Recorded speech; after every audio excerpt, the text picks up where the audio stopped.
before assessing the midfield, I want to get the first half of the season into some sort of perspective, really, because I don't want to underplay it because it's been a really, really good start to the season. But there's a sort of balance between that and then thinking everything is brilliant. But to state the obvious, 10 points after the first 4 games is good by any metric. I think when you add in an away game at Brighton and when you add in a game, albeit at home, against Chelsea, it looks even better. Now, obviously, that's bookended by an away game against Bournemouth, which I do think is a venue that some teams are going to lose at this season.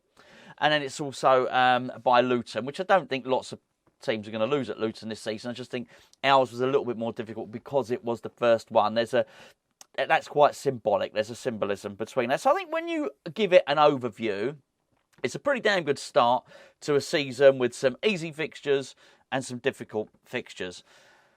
I think when you try and contextualise that with maybe the fact that a lot of us were concerned about the start of the season because we were factoring in what had happened last season. And I think that's sort of understandable. We'd started last season really poorly. We'd lost arguably our best player in Declan Rice. There were sort of loads of rumours. I discussed them all in a video a couple of days ago. But, rumours about us not being able to recruit players.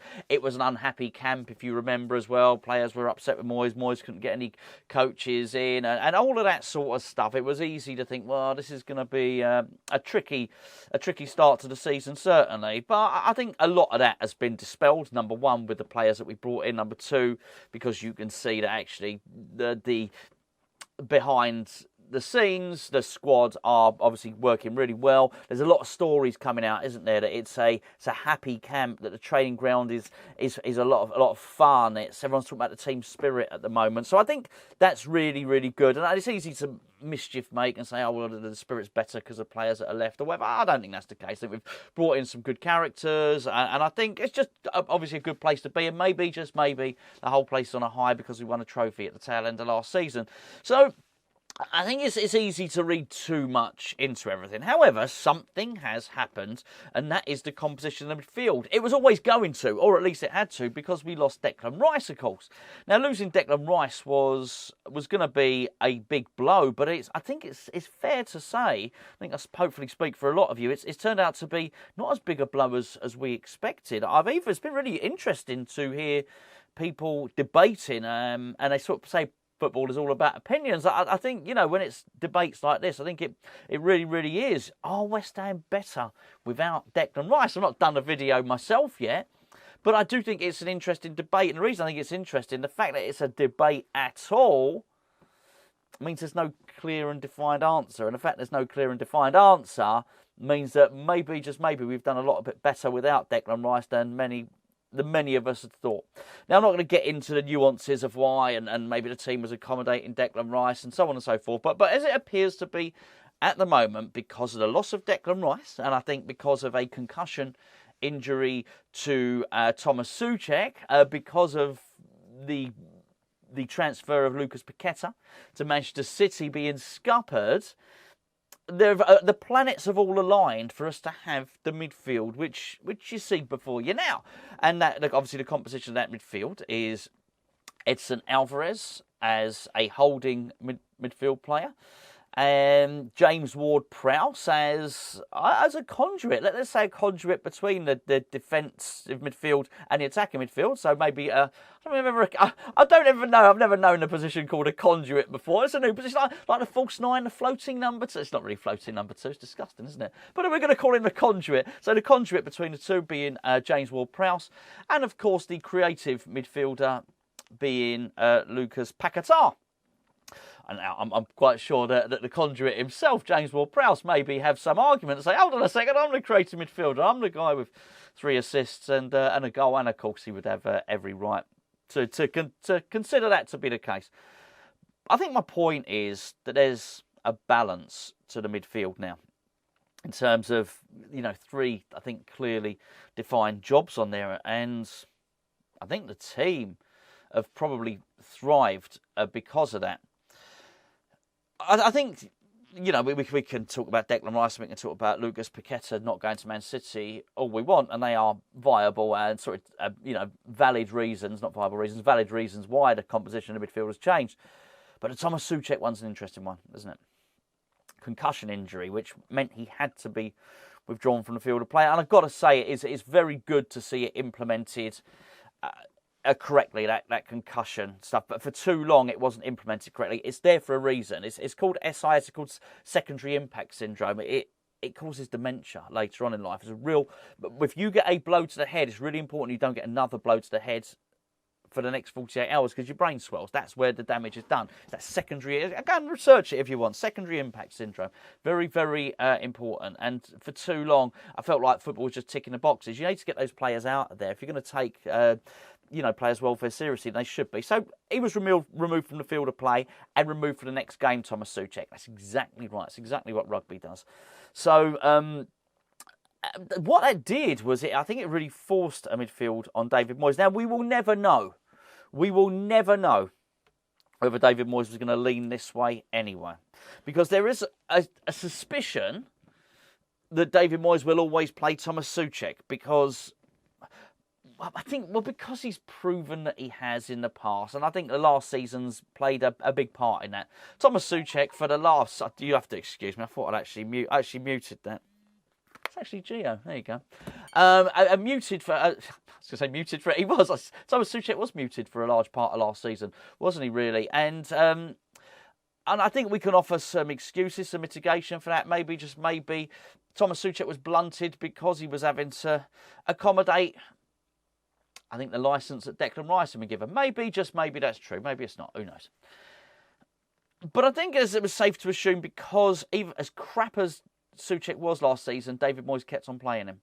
Now, he hasn't been crap this season. Let's say that. Just before he got a head injury, I thought he was playing really well. He looked like a player reborn, a rejuvenated Tomas Soucek. And may I point out, he actually finished the season pretty strongly for West Ham last season. He wasn't crap for all of last season. We got our... actually, this is the wrong one. This is the player ratings, but we do a player rating series on Patreon. This is not the one from last season. But if you check the last few games of last season, he actually finished the season pretty strongly. He was getting, 6s, 7s and 8s out of 10, rather than at times when he was getting, let's just say, significantly lower than that. However, I do think it's worth... So it was suggested maybe that David Moyes would keep picking Tomas Soucek because he was his player and maybe Alvarez wasn't his player. Well, I do think it's worth pointing out, actually, Soucek wasn't David Moyes' player anyway. As we've mentioned on many occasions, and Gio is often at pains to point this out, that it was actually selected by a scout called Jordan Miles, who's since left West Ham. David Moyes said, someone go and scout me a midfielder. He scouted this guy, he came in, David Moyes absolutely loved him. Well, if you concede that that's how the transfer happened, and it did, you've got to concede that that's pretty much exactly how the Edson Alvarez transfer happened. And I think very much, even though David Moyes might not have selected this player, I think he's certainly come in and he is very much a David Moyes type player. Why wouldn't he? What manager wouldn't like this guy in midfield? He's exceptional, which begs the question, what does David Moyes do now? And, I guess, an elongated way of saying what probably the title of this video will be, will Tomas Soucek get back into the West Ham team? It's going to be very, very difficult for him. He ain't dropping. It's Alvarez, isn't it? It's Alvarez. He ain't dropping James Ward Prowse. I think we can say that. Do you think that's safe to say? I think it is. I think we're pretty safe ground by saying he's not going to drop James Ward Prowse. He is not dropping Lucas Paqueta. I mean, Paqueta's been sensational, really. We know he can do the final ball and a pass and all the rest of it. We know all that. We know he's got the skill, the Brazilian skill. But actually, I think there's a couple of games this season he's been our top tackler. Well, yeah, that's Brucey bonus stuff. You're not expecting that, are you? Let's be fair. You are really not expecting that. It's a bit like a goalkeeper getting an assist. You're not expecting it, are you? You're not expecting the tough tackling. You're expecting him to put a shift in because he's a hard worker, Paqueta. But for him to make the most tackles in a game, well, you're not expecting that from your attacking midfielder. So look, he gets in the team. So I guess it begs the question, really, doesn't it? What is David Moyes going to do? Does Tomas Soucek get back into the team? And I don't expect to find the answer in the Man City game, because I do expect what David Moyes will do there is to bring Tomas Soucek back for that game. And Tomas Soucek played really well. I think he got man of the match for the Czech Republic. First game that he played in the international break. Let's just point that out. It's information worth knowing, isn't it? Because I think it's Man City, I think you're going to see what was David Moyes' immediate plan. And that was just before Tomas Soucek got the concussion. And what was the plan then? Well, the plan was, of course, Lucas Paqueta starts on the left-hand side of midfield. And I think that may be the answer. That may be what we get. We get Soucek, we get Alvarez, we get James Ward Prowse in the middle, and then we get Lucas Paqueta out on the left. But does that really answer the question? No. Because Moyes is not going to get away with doing that for any length of time. Although you will get away with it against Manchester City. You'd particularly get away with it if it works. You don't get away with that against Luton, and you don't get away with that against Bournemouth. And there are a lot of other teams that you can put on, that sort of level. Not the biggest clubs, not the European champions. And with that in mind, what is David Moyes going to do? I think it is going to be absolutely fascinating. Because I think for the first time in a long, long time, David Moyes has actually got 4 midfielders in the 4 I've just mentioned that he does not want to drop. Now, you can do that. And David Moyes has shown he can do that and leave Said Benrahma out of the team.